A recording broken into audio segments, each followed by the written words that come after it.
I was saying we be akwa about the smart Ghana update so.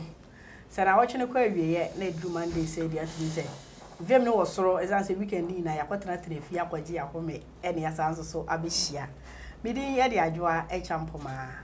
Ghana your Vice President Dr. Bawumia wakasa no comparison concerning MPP NDC and I watch say NDC 4 and Sembi our more eka our more HSC say the Ghana debt a cost ye papa and what just say oh say debt no e cost so na say mo awie po obi amanaka say obi aba bebu or mine na say debt cost so anka mo NDC 4 number beka na so wo fa MPP aban another dan ko gufu ado ne da no na say we compare NDC aban na say wo hwe debt ahodo ne ne ho ne ma ne ma ekokọ so de ne nke ye ka e kana na ado de nko aba no ho de pa and was say mo NDC 4 time wa mo debt e cost ni nyina na covid bi ani ho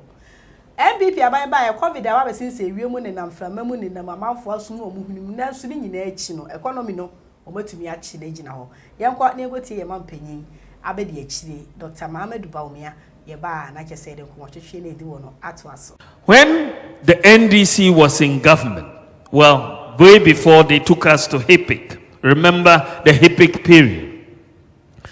they had mismanaged the debt level such that we had very high inflation, very high exchange rate depreciation, very high interest rates, and low growth. That was the legacy they left us. By the time we were going towards 2016, the debt levels had increased to an extent where the inflation was going up, interest rates going up, exchange rate depreciation going up, and growth also coming down. And they had to run to the IMF for a bailout. Wasn't that the case? That was NDC economic management. Our debt levels have gone up, but what has happened to inflation? It has come down. What has happened to exchange rates? Depreciation has come down. What has happened to interest rates? It has come down. What has happened to growth? It is going up. That is a difference in economic management. It's a difference in economic management. There's one that is incompetent and there's one that is competent. And if you choose the NDC, you go to the incompetent path. You choose the MPP, you have competent economic management. They didn't have COVID, but they couldn't manage the debt. We have COVID, we've been able to manage it. I was Ghana mampenyina be de achire Dr. Bawumia and I say in Kano. Se cardne de abakolompo na economy ni de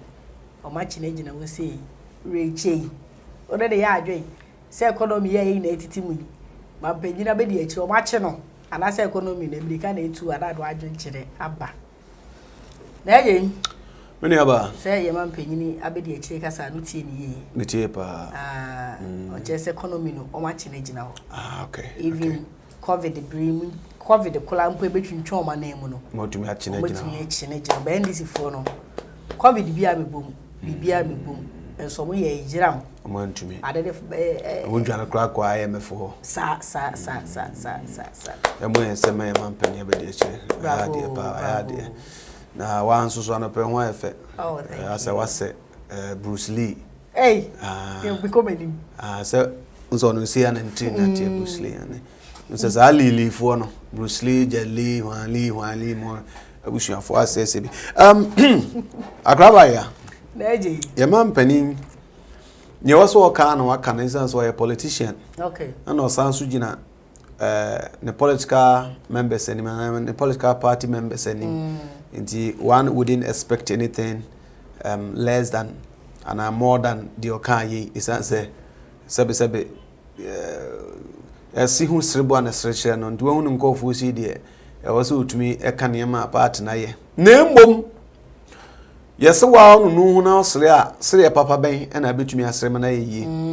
de o kanyina GDP ayese na we inflation na ache no na economy na hwan e na de ne ade ni no e ya de pa na mbom emfaduane nsi table so ma ordinary Ghanaian because as you can me mama ya black mom si asante a chimpetrensa ni menu ama no ma abra na ne ade no homunim the woke and way on the other side. An economy, no, so much economy, no much economy, no, ama aduane na timi abesi tables mo na mre no na akọ aduane si tables mo aduane na abesi tables until test you say on papers everything is fine enti ye pese omote asese Ghana for dodo na eto abama omo no over 6 million Ghanaians na eto abama omo no ene even omo anto abama omo nyina da wom na da omo na so omo bete omo asum se economy ayeye omo now so mbati say GDP cost rose abafom omo de omo da say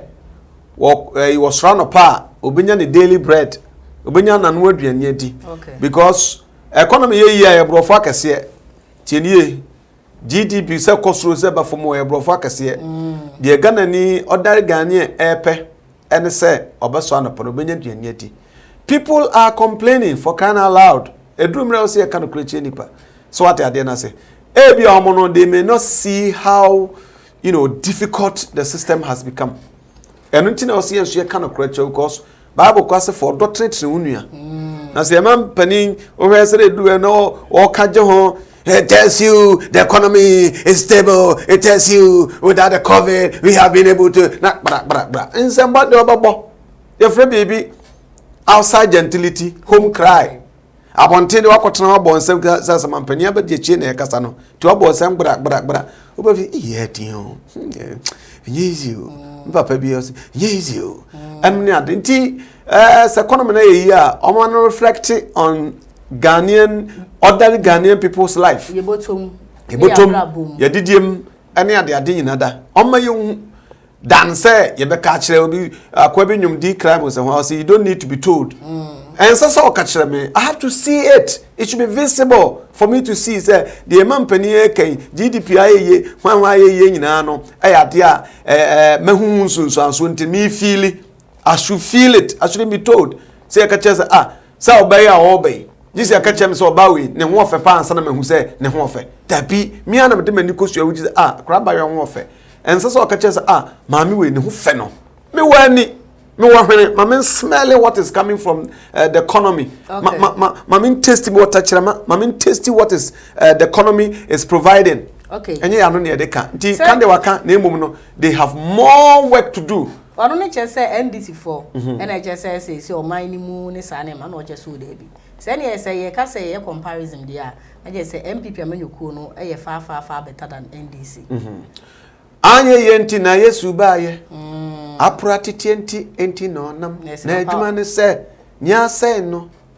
dia se no ndisi fo anya ne yenti ena yesi yento abamamo. Okay, it now the comparison shouldn't set in say who is who or who is not. And omo de na nye omo ko IMF economy ko soro inflation ko soro bibia ko soro na nye ya pamom mo na maba nti mo so sen Ghana for nso etoba mama so sen enti comparison dey fine ono medical kan hade bia me kan ha say obi nton samfa nhira ne busue ni enti you don't expect your opponent party say obeka so why ade ampa oma ade meti say mabbo busia papa enti busia no na wo say wo kire Ghana for ade a wo de aye busia na wo say waje no wo say NDC for na ampa amko IMF ontumi nyama nti no kopa ekashire so what I say ba also betumi onyama and one before otaka and still yaman pani yabadi achi da soka competence and incompetence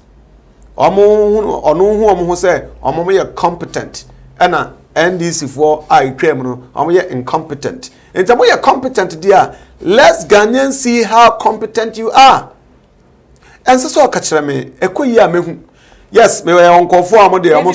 Say na mampanyini abedi achire mu and person wo chere say economy no enema ekoyi na Ghana fo ye wom no ebi mo so chere say enema no enkoyi na chere say no sa na ya na mpanyin for mo osoro ya wo mu hu say enema no enkoyi ana enu ntina omba abonti ana omo se enema ekoyi mi wa so Ghana fo esu ebi ho omunim ebi su ho no mo a omunim but omunim how bad the situation is. Okay. Ebi mu nim pass ade ne nye ebi nso enim but onim how bad the situation is and obi so hono mu a wonim pa ba pretend say wonim ana obi so ono mo a ba bi ote no because okay wo kwan say a wono oba no oda V8 ntaba ko be say ye fra ba bi balloon ties e bam no ma wonte ode pupum ana wo kro duka wo kwan say a ohun how serious that is ajima akoma ko so ko very remote area ne onko na tache ayire car no ne wo bua ho twa eno bo say eh ne ade na nyekora o so what so these are the two but so ka say economy ya go and ask the market women into so that kana mo to the say ne o mo to the say ene bet be hu say economy no ya na say nya because ene nam ti car mu radio bi adam itie woman bi a no offer was first kahuru no mto na 100 cedis say kahuru ni ko 300 cedis kahuru ne dia ben na 300 like ebi adodo na first bi a woto no 100 cedis say ko 300 instead instead so between 2 cedis no omo ku de free wokra ama isi amanfo bo mo ntom se ne bo de so ahu kahuru ensu kra ya de bi ankasa bi anya do hwenim nanso na wie nje kahuru hwenim o Emahwe eating a pleasure keke wanu ko ebo so carbon hwenim kahuru ni protein ni calcium ni hwe ebia bibi onko bibi kitu abi na bi etua bia calcium kitu abi na bia boko konya na chi ho ba bi e de abo bra na se ye we kahuru se me we up protein na say de oboa hwenim it is good cry for mo a ebia odidi ana yempesa fat be koye yem ni sa ne ma o we kahuru e beboa kama o we so apantam so say na attachment so what ya senti sa ne man kitinkiti say no and sasa ne boy dem because these are the things that local people ordinary Ghanaian eja onyane banku bi na eja ole no ebi fre no ole bi fre no kahuru konkran de fre no ole na eja ole ba ku da wan kona na ya ote banku be 4 rounds so na eja wakakakra da hendo na eja odidi akro e ba sa ahoche no hokra wonse na hu ko so aboba nku na wie o wie susu na hwebo nsu ogu so na jana fuya se hyan no na me ba bi ti niema woni ho se ye mpanfo mu sane ba down ene ka me bi se hwan adwuma eye ye na because ya media for no ye ka still na mpanfo bi person je se o mu hunu eti no wa mo na wo so mo ye se adwuma no mu se o man na ebre ye ya na o se ye na o se ye bo wa kusi se ebe ye okay and it was a demonstration there be demonstration cannot be the answer tini o se e kan okre kire wom e bia na ye yete e men kasa ban ba o abakasa ban ba onye hwe no now so you are being selfish or liar abano ogbomode bebrebe o hwe digitization ne other niam omode ba paperwork ndi omo ye adwuma but paperwork na alone cannot solve the problems of the nation. Meaning say a gradual process there. Enti o se e kan okreche companies dey ultra sanonus na chiachia. Eti wo hu sade because yenam krom yetensam yetiafiem yetensam. Etu ye media person na enya kwanya kotena fidie so. Na ya waso party e bia one way or the other obi a party obi ngitu. Ende batu ye media na untumi nda o party a wo mu edi but abato dura oto abama obi. So at ye mu bi no we don't belong to a party. Unyuma wo ye part na adwuma wo ye na chese yes ye duru ha ye ntomo ana me ntoma ho eti ye mbisa anso no sade no nkoye o se ka kire wo mampanifo se da bi ne wo me ntwe ye nkohwe ati mo me mo nkonte nkohwe ati na aja office ye we condition ye ahemu achenti bia de ekoso bia no ye nte se de wie bonkofo aso nchem se de aja ye nso obi e chese entumi nkoba da se vice president ni fie nso ni ho e masa da ko se wiase besai. So what I didn't say. They may not see how desperate the situation is. Na say nya kwanya yan kan kwenchi nipa. Men for do who say as for do trade to nua there. Ya betre ye medi obi atam. But we are doing constructive analysis. Sabe ya nipa no o tie bi obo say ene ade na o say yesi ya na beboa. Enti ye ya na o say ye adwuma no. Meni aba. Say MPP for na NDC for we are no blame ni we are no blame ni hu ni say braso e say MPP for jai na NDC o mobile comment mi anyu we na wo mo hweso yo madwuma madika aka che o say obi eni obeto nsa e de hira ne busuefo enti NDC for no omo they give them little attention we government in power MPP for mo na ya to abama mo 2020 Someone for Oman 2 pound, and I'm for Oman the next 4 years. Until next 4 years, they are mamono. Ghana for na to aba maamo no and also concentrate on so omo de no mu hia e de na ye omo haw de na ye omo dadwen. These are the things that was some ye de ben mudi hu twuma na mo forget NDC for because omo de omo ntumi anyenti e to aba maao e na won so aba no the way wo de ye na wo gi tumi no sa bi no so de be ye wo nti ohun kas ehun eye akurakura baka so ohun akrante ohun akrante baka so ohun oyuo ohun oyuo baka ohun nantwie baka so ohun osono sa be ya ono so be defeat no watumi abeje ya banwa na transfer ana ye kan de omo beka ene de Ghana for beka no ade na wutie Ghana for de na wo se wutie because NDC no our supporters and no pokra akofa se dem le bi o mampani dada mahama ka se de gold kura mu akwan kura no a enya mo fe no ye wa NDC ni staunch NDC ni a se be enya ado se do na pokra da makako gina ne kwan no se je no mo kura na obaje ano nso nka sampa bi emfa ho it forget about those criticism from them no na tie de Ghana for majority of Ghanaians na to aba ma no ana Ghana for do na expecting ne ma papa free ho no eho and also utie. They shouldn't rely on free education, free education alone. It's not the problems Ghana for facing. Ghana for say be $1 na ko jino. Papa Bawumia ka so ma wo mechi dom na eti aso. So what you say? Ni be bia fa just $1 no still. Sa so be kan na ma broken heart. O kan dollar someone na me wura ho. Na ya mbisa me se sanka me ni so te se po a na nka me so ama me man. O me man. Adentin yeti krum ha minuaba yeti Ghana I say a sovereign nation I say we are the men of our own said the Kwame Nkrumah ka say black man is capable of managing his own affairs they be yeti krum say dollar boy den dollar ekosoro dollar dimrika ye beto aba ye de ye or the same politics amanyo sam kese pa krum ha yet ye was school so a charge dollars awo ya mamu ha o mamu ha o sika ye di cedi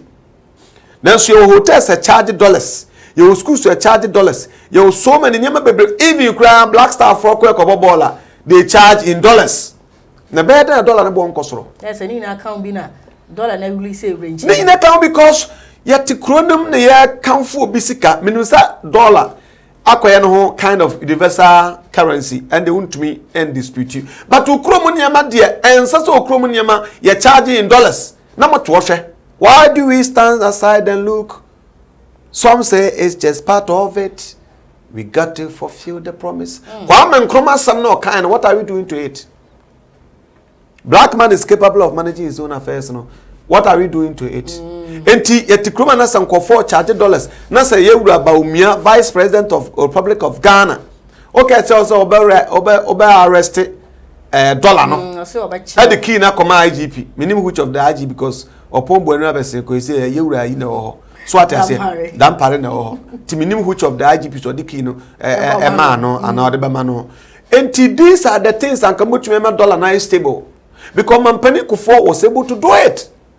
$1 to 1 cedi. Idrume bikwana cedi no ho de kakra $10 no because that dollar was 9 cedi sorry yes 90 pesos 9 men can say kra na nu 1 cedi 90 pesos yes na bibi guso de guso ntina mama confused no so at say na enei dollar na number 6 cedi say ho baby what do we have to do we need to go back to drawing board, we need to go back to round table, we need to go back to whatever is due. Na keyanko planet. I didn't think a tikro charge. No hotel na Ghana also a charge in dollars.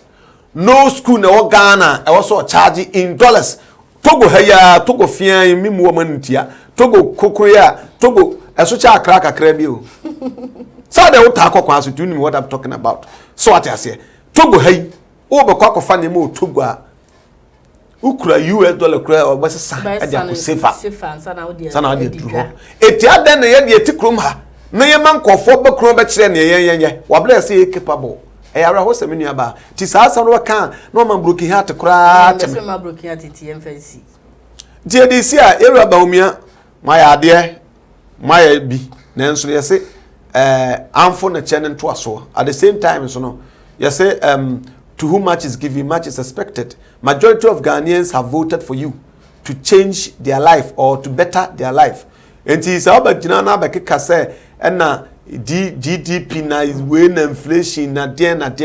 This is what Ghanaians are expecting from you. Yes, I know, sir, catch for better, yes, sir. I was said, you build it on paper and send a pay physical. But you can't tell me, say, after 5 years. After 5 years, so like I was saying, COVID never shame, no. How many years na COVID be year? More than 5 years. A whole year. The whole years or 4 years in Yano. Are you still building on papers? No. Okay. It's 1 year, 4 years is enough for you to have done all the paperwork. Now, if you want physical, to me, there some person Ghana for Jom now possibly next election Ghana for carry omu ehunu omu duro na esa ato abamo ma ebe gina dombe ye enya pepa mu de enya de wo ka kire maso mama ni hunu. Okay, merci yo ene esa de na je ka no enya pepa so de na esi Ghana for so omo hwehwe they say esa man for complaining a lot what na pasinya ka mu a utibi wona mabonten na man for di nkomo a opa won asem ko kan bi fa politics won wan hwe ya bolo ibe bro no ni nyina ne so mo chese system mu aye hye and it said the kana paper work in the yate ase na mu say be reflect wo ya blabom amemu sampa aba na eto ye ne so aba fa so no na Ghana for say wo mo ehwehwe ye de masia me di adwoa e champo be say hia ya na adwo adwen chaba ya kra mo